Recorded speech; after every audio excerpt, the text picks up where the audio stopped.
নমস্কার বন্ধুরা, কেমন আছেন আপনারা সবাই? আশা করছি বন্ধুরা আপনারা সবাই সুস্থ আছেন, ভালো আছেন।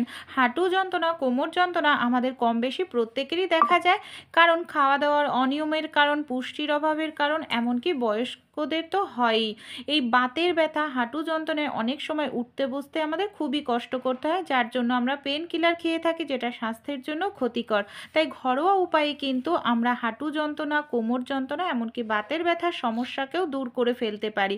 এখানে যে জিনিসটা আমাদের প্রধান লাগবে সেটা হলো, এখানে দেখুন জবা পাতা। জবা ফুল বা পাতা আমরা অনেকেই স্কিনের জন্য, চুলের জন্য ব্যবহার করে থাকি, কারণ চুলের স্কিনের জন্য ভীষণ উপকারী। সেরকম ব্যথা কমাতেও কিন্তু ভীষণ সাহায্য করে। জবা পাতাটা যখন চটকাবেন দেখবেন হাতে আপনাদের বিজল ধরনের এক পদার্থ বের হবে, যেটা আপনাদের ভেতরে হাড়ের যন্ত্রণা কমিয়ে দিতে সাহায্য করবে। এখানে জবা পাতাটাকে খুব ভালো করে আমি ধুয়ে মুছে নিয়েছি। তারপর আমি একটি বাটির মধ্যে নিয়ে নিলাম, ছোট ছোট করে টুকরো করে নিয়েছি। এর মধ্যে সামান্য পরিমাণ একটু দিয়ে দিলাম কালো জিরে। আর আমি এখানে নিয়েছি দেখুন সামান্য পরিমাণ মেথি। মেথি, কালো জিরে ব্যথা কমাতে কিন্তু ভীষণ সাহায্য করে। সেই সঙ্গে আমি এক কোয়া রসুন দেখুন এইভাবে হালকা করে থেতো করে ছোট ছোট করে টুকরো করে নেব। রসুন আমরা প্রত্যেকেই জানি বিষ ব্যথা কমাতে সাহায্য করে, অ্যান্টিসেপটিকের কাজ করে, তাই রসুনটা অবশ্যই দেবেন। এর মধ্যে আমি দিয়ে দিচ্ছি সামান্য পরিমাণ সরিষার তেল। এই তেলটা আপনারা অনেকটা পরিমাণ তৈরি করেও কিন্তু রেখে দিতে পারেন 1 বছরের জন্য, এটা নষ্ট হবে না। ভীষণ উপকারী একটি তেল তৈরি হতে চলেছে।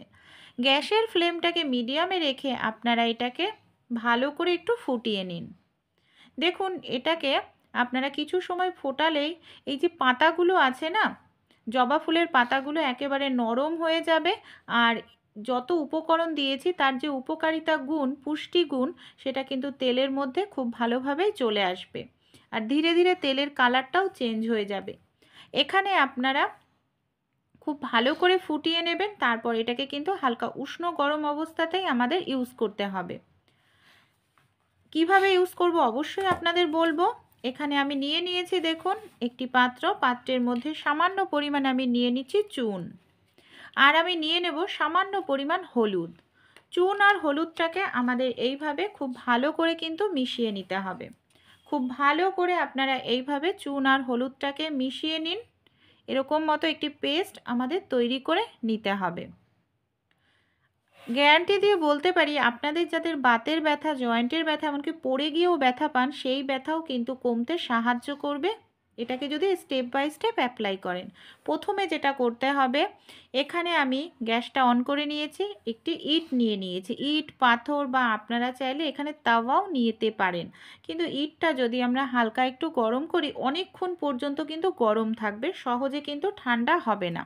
তাই আমি গরম করে নিয়েছি। এবার আমি দেখুন কি করছি, একটি কাপড় নিয়ে নিয়েছি। কাপড়ের মধ্যে আমি এখানে নিয়ে নিচ্ছি নুন। এখানে আমি 2 চামচ পরিমাণ নুন নিয়ে নিলাম। এই নুনটাকে আমাদের এখানে পুঁটলি মতো করে নিতে হবে। আপনারা কোনো রুমাল বা কোনো কাপড়, যে কোনো কিছুর মধ্যে এইভাবে নিয়ে নিন। নিয়ে এটাকে খুব ভালো করে আমাদের না পেঁচিয়ে নিতে হবে, যাতে নুনটা বেরিয়ে না যায়। এইভাবে আমি কাপড়টাকে খুব ভালো করে ঘুরিয়ে পুঁটলি করে নিলাম। তারপর এটাকে কি কাজে ব্যবহার করব চলুন তাহলে দেখে নিই। যে ইটটা গরম করে নিয়েছিলাম আমি একটি তাওয়ার ওপর নিয়ে নিয়েছি। এবার এই নুনটাকে এইভাবে আমি ইটের ওপর ধরে ভালো করে গরম করে নেব। ব্যথার জায়গায় এইভাবে যদি নুনের সেক দেওয়া যায় বন্ধুরা, তাহলে কিন্তু খুব দ্রুত তাড়াতাড়ি ব্যথা কমতে সাহায্য করে। সে যে কোনো ব্যথাই হোক না কেন। আমাদের অনেকের হাতের কবজিতে ব্যথা হয়, কিংবা এইভাবে হাঁটুতে। আপনারা যদি হাঁটুতেও নর্মালভাবে এইভাবে নুন দিয়ে সেক দেন, তাহলেও দেখবেন দারুণ আরাম পাবেন। আর এইভাবে একটু গরম করে নেবেন, অনেকক্ষণ পর্যন্ত গরম থাকবে। সেই জায়গাটায় ধরে ধরে সবার প্রথমে সেক দিতে হবে। ব্যথার জায়গাটা আমি এখানে 1 মিনিট মতো সেক দিয়ে নিলাম। এবার আমরা কি করব, যে জবা ফুলের তেলটা আমি রেডি করে নিয়েছিলাম, যেখানে আমাদের ব্যথার জায়গায় এই তেলটা দিয়ে খুব ভালো করে আমাদের একটু মালিশ করতে হবে। এইভাবে যদি একটু মালিশ করা যায় তেলটা দিয়ে, তাহলে তেলটা আমাদের শরীরের ভেতরে স্কিনের মাধ্যমে পৌঁছাবে, বিষ ব্যথা কম হবে। মাসাজ করলে রক্ত চলাচলটা ভালো হবে। এইভাবে আপনারা যেখানেই হোক, কোমরে কিংবা হাঁটুতে একটু ভালো করে মাসাজ করে নিন। দারুণ উপকার পাবেন বন্ধুরা। এতে কোনো রকম কেমিক্যাল মেশানো নেই, আপনাদের স্বাস্থ্যেরও কোনো রকম ক্ষতি হবে না। এইভাবে আপনারা 5-6 মিনিট মাসাজ করুন, তাহলেও দেখবেন দারুণ আরাম পাবেন। 1 থেকে 2 দিন করে দেখুন আমার কথাটা মেনে, দেখবেন ব্যথার থেকে আরাম পেয়ে যাবেন। এইভাবে মালিশ করার পর আমাদের যে কাজটি করতে হবে যাতে ব্যথাটি খুব দ্রুত তাড়াতাড়ি কমে যায়, আমরা যে হলুদ আর চুনের মিশ্রণটা তৈরি করেছিলাম সেই মিশ্রণটা এইভাবে দেখুন আমি হাঁটুতে লাগিয়ে নিচ্ছি। যেখানেই ব্যথা হোক খুব ভালো করে চুন আর হলুদটা লাগিয়ে নেব। আমরা প্রত্যেকেই জানি চুন হলুদ কিন্তু ব্যথা কমাতে সাহায্য করে বন্ধুরা।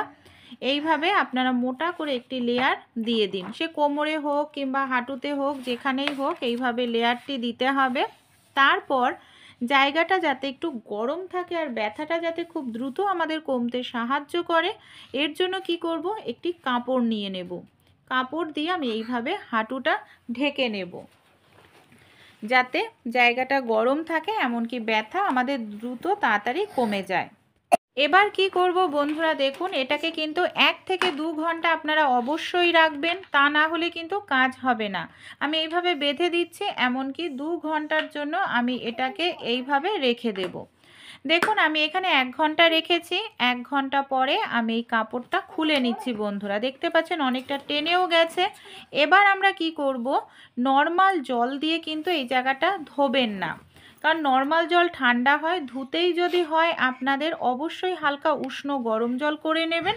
উষ্ণ গরম জল করে জায়গাটা ধুয়ে নেন। আপনারা 2 দিন করে দেখুন ব্যথার আপনাদের একেবারে গায়েব হয়ে যাবে।